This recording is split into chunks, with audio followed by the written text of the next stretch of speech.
Thomas and the Breakdown Train. Written by the Rev. W. Awdry. Every day, Sir Topham Hatt came to the station to catch his train, and he always said hello to Thomas. There were lots of freight cars in the yard. Different ones came in every day, and Thomas had to push and pull them into their right places. He worked hard. He knew now that he wasn't as clever as he had thought.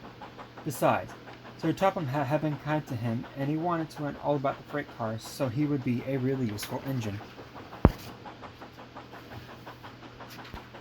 But on a siding by themselves were some freight cars that Thomas was told not to touch. There was a small coach, some flat freight cars, and two strange things his driver called cranes. "That's the breakdown train," his driver said. "When there's an accident, the workmen get into the coach, and the engine quickly takes them to help the hurt people and to clear and mend the line. The cranes are for lifting heavy things like engines, coaches, and freight cars." One day, Thomas was in the yard when he heard an engine whistling, "Help! Help!" A good train came rushing through much too fast. The engine, a new one named James, was frightened. His brake blocks were on fire, and smoke and sparks steamed out on each side. "They're pushing me! They're pushing me!" he panted. "On, on, on!" laughed the freight cars, still whistling. "Help! Help!" Poor James disappeared under a bridge. "I'd like to teach those freight cars a lesson," said Thomas the Tank Engine.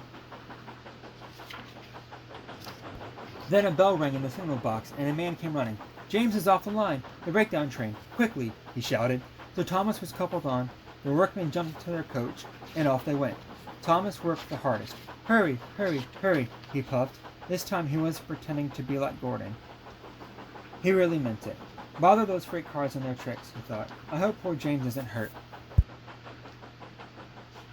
They found James and the freight cars at a bend in the line. The brake van and the last few freight cars were on the rails, but the front ones were piled in a heap. James was in a field with a cow looking at him, and his driver and firemen were feeling him all over to see if he was hurt. "Never mind, James," they said. "It wasn't your fault. It was those wooden brakes they gave you. We always said they were no good." Thomas pushed the breakdown train alongside the wreck. Then he pulled the unhurt freight cars out of the way. "Oh, dear. Oh, dear," they groaned. Serves you right, puffed Thomas crossly. When the men put the other freight cars on the line, he pulled them away, too. He was hard at work, puffing backwards and forward all afternoon. "This'll teach you a lesson. This'll teach you a lesson," he told the freight cars, and they answered, "Yes, it will. Yes, it will," in a sad, groany, creaky sort of voice. They left the broken freight cars and mended the line.